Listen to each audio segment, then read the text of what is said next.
Welcome back, everyone. As you probably guessed from the title of the video, this is the scope that we are going over today. This is the 1:6 scope from Primary Arms. It is the second focal plane scope, but that's not why everyone's excited about it.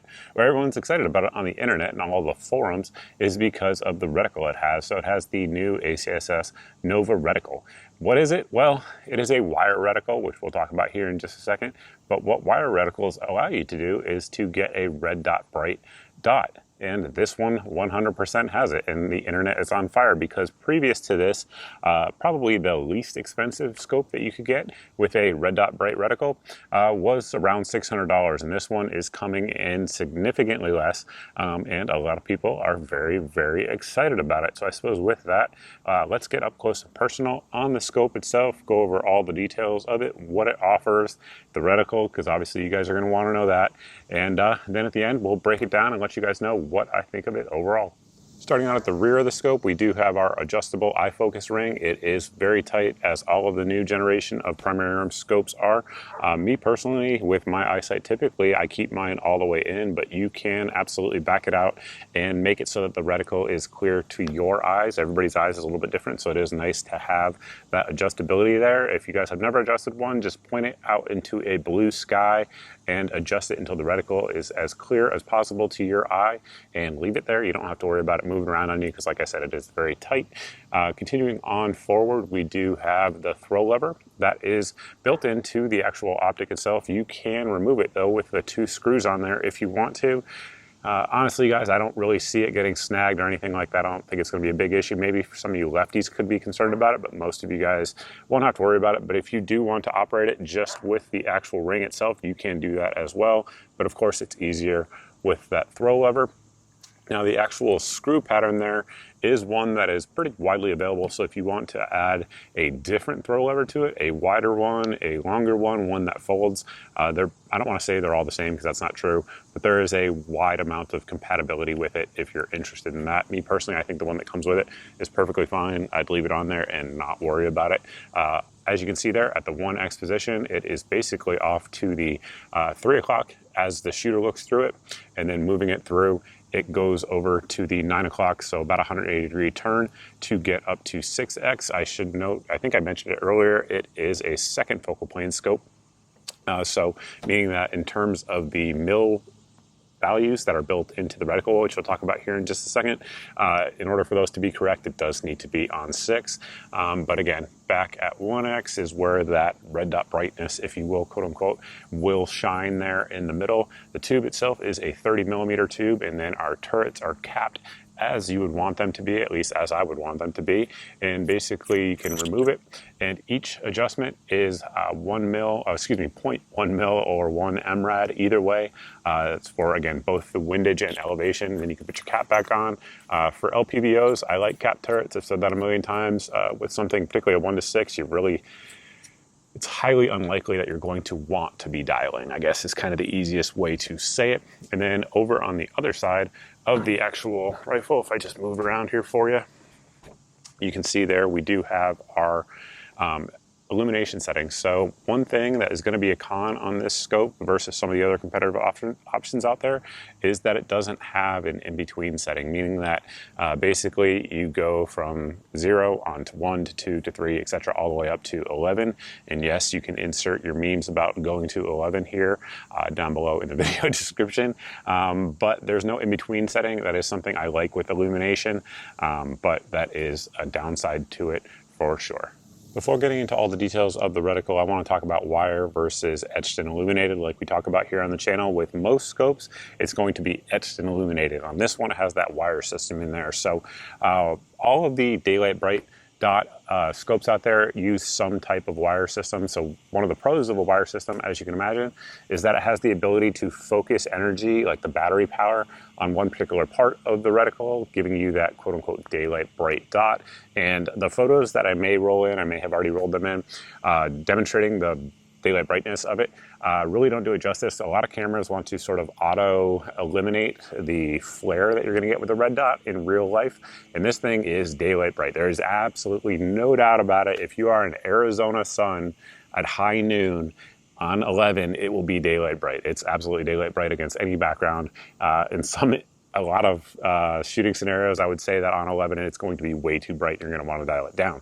Now, that is a pro of a wire system, is the ability to focus that energy for illumination. One of the cons of a wire system is you cannot put as much data as you can in an etched reticle into the reticle itself, because it is a wire. So that is a limitation of it. So with that, this scope here has the NOVA reticle, which is a mill-based system. You guys should be able to see what we're rolling in here on the screen, just based on the actual mills of the reticle itself. It does give you the ability to range estimate with the mill system or the MRAD system, depending on whom you ask.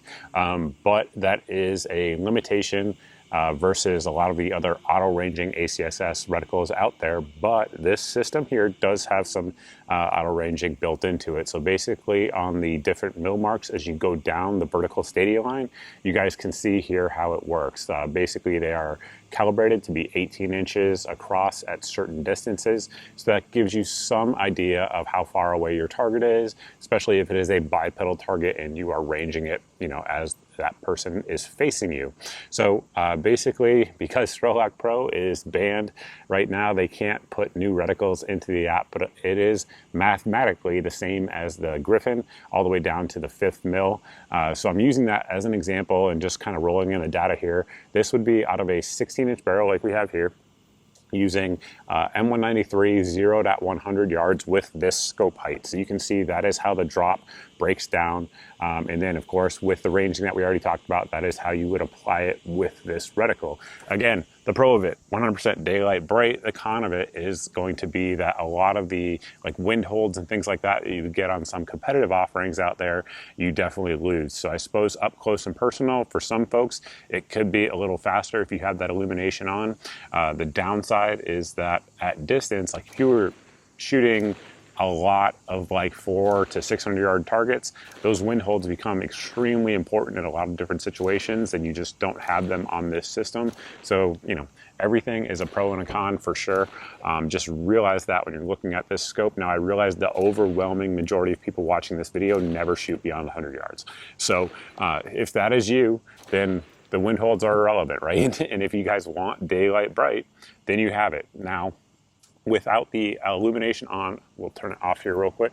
It's hot out here, my hands are sweaty. Without the illumination on, the duplex lines coming in from the 3, 6, and 9 o'clock positions are bright enough that you can get a sight image at 1x without the actual illumination being on. So if your battery dies or something like that, you have to shoot up close and personal. You can do it without the illumination. That said, compared to like the primary arms, the SLX 1-6 with the etched illuminated ACSS reticle in there, that is going to be a lot bolder because of course there's just more things etched into the glass, if that makes sense. So on 1X, without the illumination, a lot of you guys like 25 yards and in will probably be a little faster with, with the illumination off, with a traditional style of ACSS reticle. Now again, I know there's a ton of you guys that just want that red dot bright.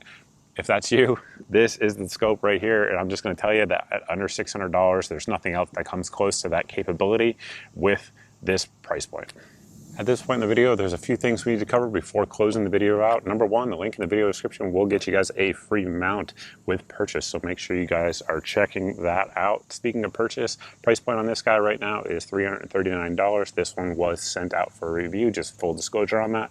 Additionally, full disclosure, I do work with the folks at Primary Arms, particularly Dimitri, in reticle design. He will often send them to me for my input before they actually make it into a scope, so I do have some input, if you will, as to what actually gets released. That is, again, full disclosure for you guys there. So weight on this guy is 18 ounces, 17.9, I believe, is the actual weight without a mount. I went with the Aero Precision lightweight mount. It's a great mount. I really like them. Again, check the link down below in the video description if you're looking for one. But it is a nice, very capable package. If you guys are looking for like an all-around rifle that is fast with that red dot brightness. I really do think, I've probably said it 15 times now in the video, but that is the selling point of this scope. Is it the scope I would pick to do everything with? No, absolutely not. But I am not the majority of you. I frequently, like almost always when I'm shooting, have access to 600 yards and beyond, and do a lot of shooting like that. So for me, more information in a reticle is optimal. I think this is going to be extremely popular for competitive shooters, like extremely. It has a very good eye box compared to anything else that's going to give you a red dot bright reticle in an LPVO. It's the same or better, and it's priced at half of what most of them are priced at. So all of that is a pretty winning combination. Additionally, I would say that, if you look at other options out there on the market, this reticle is better. It has more capabilities, and of course it's mill-based, so it can work with any caliber as well. So that is something that makes it a versatile option. Again, for me personally though, it's not the option that I would go with for everything. If I was shooting a bunch of up close and personal targets rather, and I wanted to be extremely fast and not lose the dot with an LPVO, then yeah, absolutely, I'd go with that. But that's just not what I do, if that makes sense. But I do think a large portion of you out there will be very attracted to this scope and what it can offer. Obviously, if you guys have any questions or anything like that, you can let us know down below in the video description what those questions are. Also, let us know what you think of this concept. Is this something that you would want over a more traditional ACSS reticle out there? Because I do think, again, a lot of you guys will be thinking that. So let me know. It'll be an interesting discussion down below in the comments section. And with that, guys, we will close the video out. We didn't have a sponsor today, so make sure you guys are signed up for my daily deals email. It is fire. It has basically, right now, I think we're typically doing 8 of the best deals around the internet that we can find. If it's in that email, it is the lowest price that I know of anywhere on the internet. It wouldn't be in the email otherwise, so I've already done the price comparisons for you. So I've hopefully saved you guys some time because I've already done the looking and the money as well. Additionally, if you guys aren't following me on all my various social media pages, that is something I would recommend, particularly Twitter and Telegram. Right now, they have been the least censored ones out there. I do appreciate that. Truth Social's been good as well. I haven't had any smackdowns over there yet, but we shall see. Additionally, if you guys are subscribed and you're not seeing 2 to 4 videos a week here on the channel, make sure you hit the subscribe button. Also hit the notification bell. If you've done that and you're still not seeing them, you are being censored by an algorithm. Sorry about that. My SD card died. What I was saying was you can sign up for my email at the website here on your screen, so that way there's no algorithm blocking your eyes from my content. That email goes out once a month, and it has all the videos since the previous email went out. So again, there's no algorithm or big tech giant censoring your eyes from my content. Regardless of where it's posted, it will be in that email. With that, guys, that's all I have for you. Thanks for watching. I look forward to seeing everybody in the next video.